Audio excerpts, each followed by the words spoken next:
नमस्ते दोस्तों, मेरा नाम पूजा चौहान है। आज हम एक नई रेसिपी बनाने जा रहे हैं। उसके लिए हम 1 लीटर दूध गाय का लेंगे।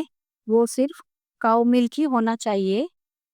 हम इसमें 1 लीटर दूध को भिगोने में गैस पर उबलने के लिए रख देंगे। हमने दूध को रख दिया है गैस पर उबलने के लिए। और इसमें जब तक उबाल नहीं आता है, हम थोड़ा इंतज़ार करेंगे। हमारा दूध गरम सा हो गया है पर अभी उबाल नहीं आया है। हमने इसमें 1 लीटर दूध चढ़ाया था गाय का। गाय का दूध हमने इसलिए लिया है क्योंकि ये रेसिपी गाय के दूध से ही बनती है। हलवाई लोग भी गाय के दूध को ही यूज़ करते हैं इस रेसिपी को बनाने के लिए। दूध उबलने वाला है। हमें इस दूध में सिर्फ एक उबाल लगाना है और इस उबाल को लगाने के बाद हम इसे दूध को फाड़ कर इसका छायना बनाएंगे। हमें ये ज़्यादा उबालना नहीं है, सिर्फ एक उबाल इसमें लाना है। अब ये दूध उबाल पे आ चुका है। अब दूध उबल चुका है और हमने गैस को बंद कर दिया है। अब हम इस दूध को धीरे धीरे करके छेना बनाना शुरू करेंगे। आप इसको फाड़ने के लिए विनेगर का और या नींबू का यूज़ कर सकते हो। 2 चम्मच नींबू या 2 चम्मच विनेगर को डालकर धीरे धीरे फाड़ना शुरू करेंगे। और हमने गैस बंद कर दिया है। हम नींबू का रस लेंगे। हम धीरे धीरे करके नींबू के रस को डालेंगे। एक बार में ही सारा रस नहीं डालना है, धीरे धीरे करके चलाते जाना है और दूध को हमें फाड़ते जाना है।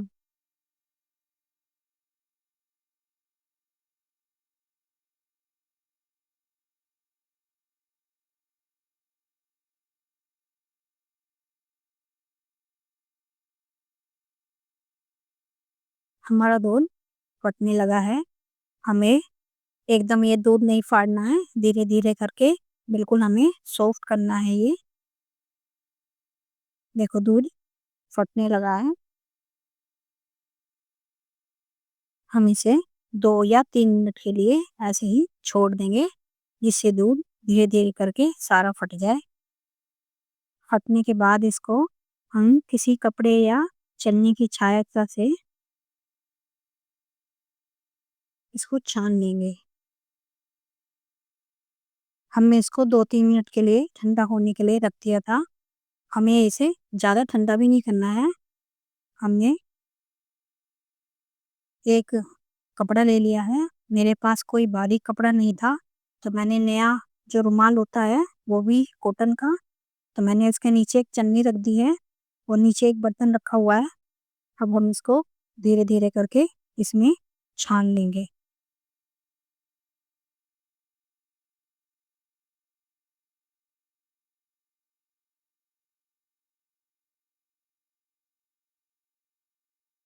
हमने इसको सारा इसमें छान लिया है और हम धीरे धीरे करके इसको ऐसे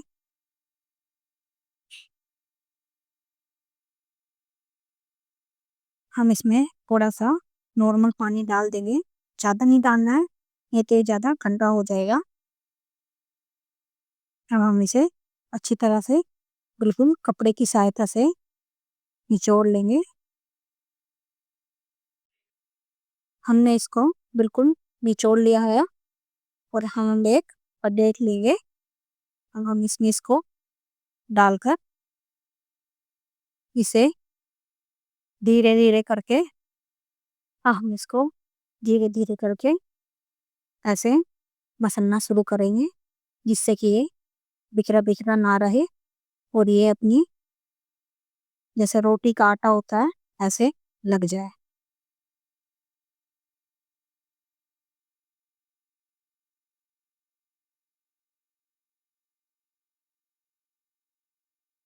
ऐसे मसलने से ये एक साथ आटे की तरह बन जाएगा।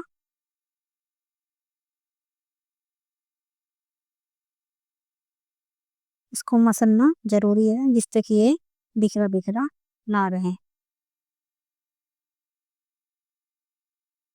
हथेली की सहायता से हमने इसको मसल मसल के देखो बिल्कुल सॉफ्ट कर दिया है और ये एक जगह अब ऐसे ही इकट्ठा हो चुका है।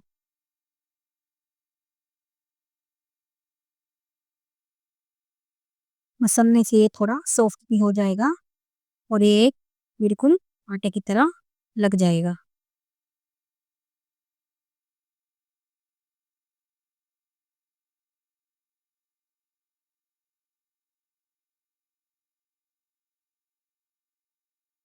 जब हमने इसको कपड़े में से निकाला था तो देखो कैसे बिखरा बिखरा था और हमने अब इसको हथेली से मसल मसल के एक आटे की तरह इसका पेस्ट बना लिया है। ये बनकर कुछ ऐसा तैयार हो गया है। अब हम इसका पनीर बनाएंगे। ये हमारी अब लोई बनकर तैयार हो गई है।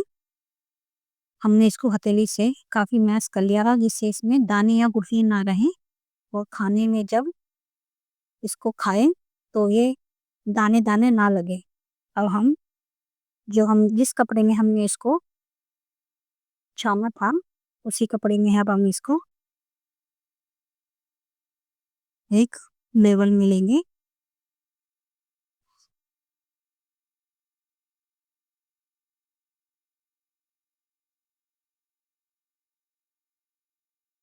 साइडों में से फटेगा, हल्का हल्का इसको ऐसे प्रेस करना है और एक स्क्वायर की शेप इसको हमें देनी है। हमने इसको ऐसे हल्का हल्का धीरे धीरे करके इसको गोल बनाए हैं। अब इसकी साइडों को हम थोड़ा सा ऐसे प्रेस कर कर ये जो साइडें हल्की हल्की फटी हो जाती हैं इसको प्रेस कर कर ऐसे स्क्वायर शेप में इसको दबा दबा कर इसको हल्का सा इसकी लेयर को खत्म करना है। अगर हमने ये साइडों में लेयर खत्म नहीं की तो बाद में इसको हम जब कट करेंगे तो ये फिर बिखरनी शुरू हो जाती हैं, हल्के हल्के ये टूटने शुरू हो जाते हैं। ये इससे इसकी लेवल में बने रहेंगे।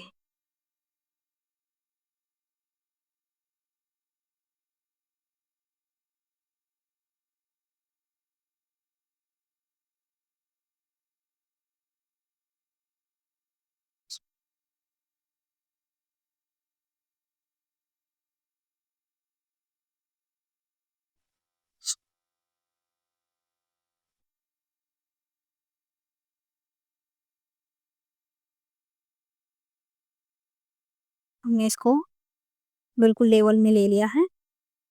अब हम इसके ऊपर कोई वजन रख देंगे 1 से 1.5 किलो वजन, जिससे कि ये ऐसे ही क्यूब की तरह कटेगा तो इसमें पीसीस ना बने, बिखरे नहीं, अच्छे अच्छे कट के पीसीस बन जाए।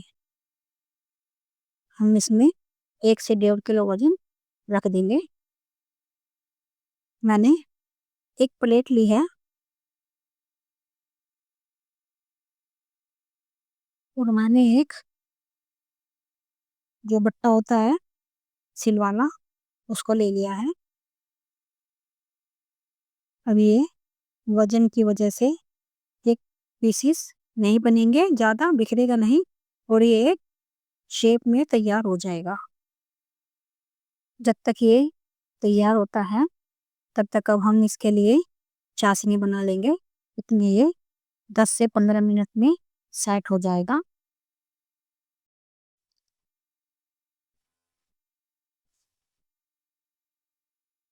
ये कढ़ाई में 200 ग्राम पाई डालकर गैस को ऑन कर दूंगी। हमने 200 ml पानी ले लिया है और अब 200 ml पानी में हम 600 ग्राम चीनी डाल देंगे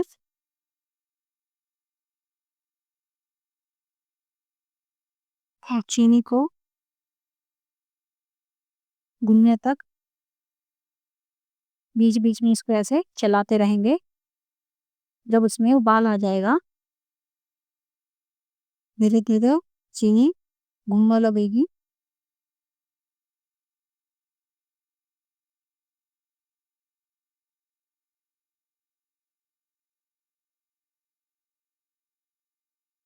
चीनी को हमें बिल्कुल घोलकर एक उबाल इसमें लाना है।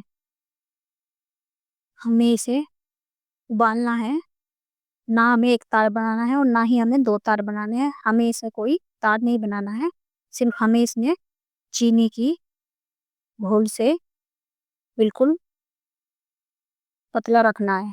सिर्फ इसे हमने उबालना है और चीनी को घोलना है। हमें कोई तार नहीं बनाना है, कोई गाढ़ी चाशनी नहीं बनानी है, सिर्फ चीनी घोलकर इसे एक उबाल आना है।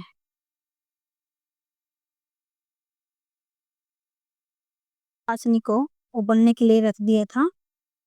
इतनी चीनी घुलती है और अब उसमें उबाल आएगा तो वो रेडी हो जाएगी। अब हम इसे देखते हैं। हमने इसको 10 से 15 मिनट के लिए रख दिया था। मैं बिल्कुल बनके रेडी हो गया है। अब हमें इसे उठाना नहीं है। अगर हम इसे उठाएंगे तो ये टूटना शुरू हो जाएगा और बिखरना शुरू हो जाएगा। ये क्यूब में नहीं कटेगा, इसलिए हम इसको एक किसी प्लेट की सहायता से इसको ऐसे इस पर सीधा करके रख देंगे। धीरे धीरे कपड़ा इसको ऊपर से हटा देंगे और अब हम इसकी कटिंग करेंगे।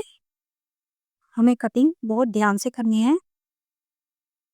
हम इस रेसिपी को बनाने के लिए हमें ये पनीर इतना मोटा ही रखना है, क्योंकि इसके ये क्यूब होते हैं वो ज़्यादा पतले अच्छे नहीं लगते हैं और ना ही ज़्यादा मोटे अच्छे लगते हैं। हम इसकी अब कटिंग करना शुरू कर देंगे। ये हमें खींचना नहीं है, सिर्फ इसको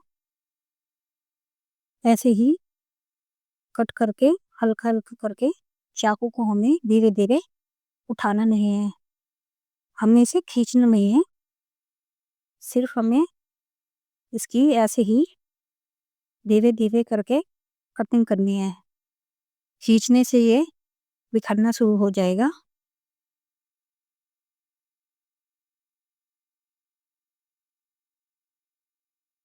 चाकू को काटते हुए इसको नीचे रखना है, चाकू ऊपर उठाना है।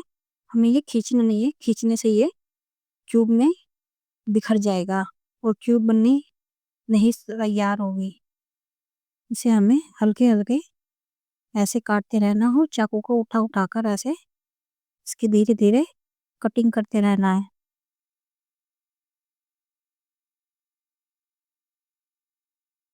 हमने इसको धीरे धीरे करके इसकी सारी कटिंग कर ली है।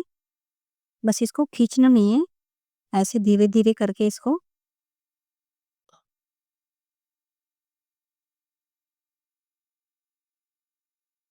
एक एक पीस को हम धीरे धीरे इसको अलग करेंगे।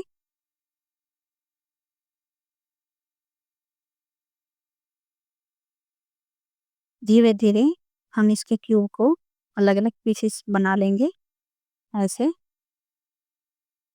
हमने सारी क्यूब्स को एक एक करके अलग कर दिया है, जिससे कि ये आपस में चिपके ना।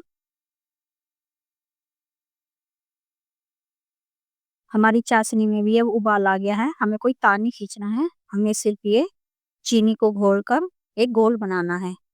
अब हम धीरे धीरे करके इसमें इन क्यूबों को डाल देंगे।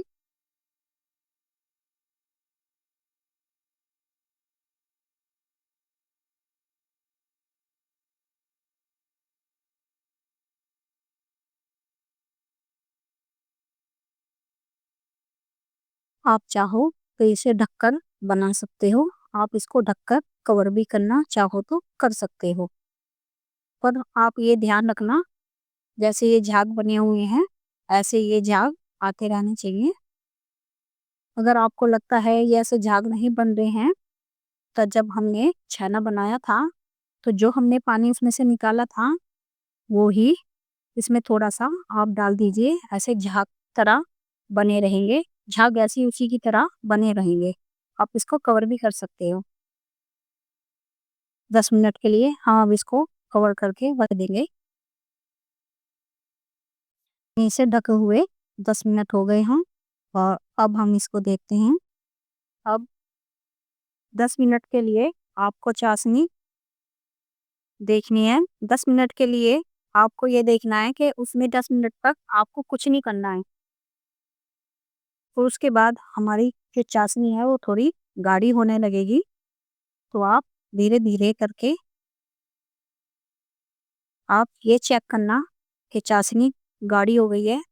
तो आप इसमें थोड़ा सा 10 मिनट बाद हल्का हल्का पानी ऐसे डालते जाना है, हर 2 से 3 मिनट के गैप में। अगर आपको चाशनी गाढ़ी लगती रहे तो आप इसको धीरे धीरे करके इसमें हल्का हल्का पानी डालते जाना है, जिससे गाढ़ी चाशनी ना हो। और अगर चाशनी गाढ़ी हो जाएगी तो इसके अंदर नहीं जा पाएगी। हमें गाढ़ी चाशनी को थोड़ा थोड़ा पानी डालकर पतला करना है, जिससे पतली चाशनी इसके अंदर जा सके। गाढ़ी होने लगी थी, बीच बीच में हमने 2 या 3 चम्मच हमने पानी डालकर इसको पतला कर लिया था, क्योंकि गाढ़ी चाशनी ट्यूब के अंदर नहीं जा पाती है। तो बीच बीच में हर 2 मिनट में हमें इसमें पानी मिलाना पड़ा था, पता ना चले कि ये कब तक बनकर तैयार होगी। तो 10 मिनट में इसको आपको बिल्कुल भी नहीं छेड़ना है। तो 10 मिनट बाद आपको हर 2 से 3 मिनट में इसमें बीच बीच में पानी डालना पड़ेगा। और वैसे ये नॉर्मल ही 20 से 25 मिनट में बनकर तैयार हो जाती है। आप इसको 20 से 25 मिनट पर बनकर तैयार हो सकती है। चलिए दोस्तों, अब इसे देखते हैं। अब ये बनकर तैयार हो गई है। इस रेसिपी को छैना मुर्गी बोलते हैं। देखिए ये कितनी लाजवाब बनी है। अगर आपको हमारी वीडियो अच्छी लगी हो तो वीडियो को लाइक करें, शेयर करें और चैनल को ज़्यादा से ज़्यादा सब्सक्राइब करें। धन्यवाद। राधे राधे।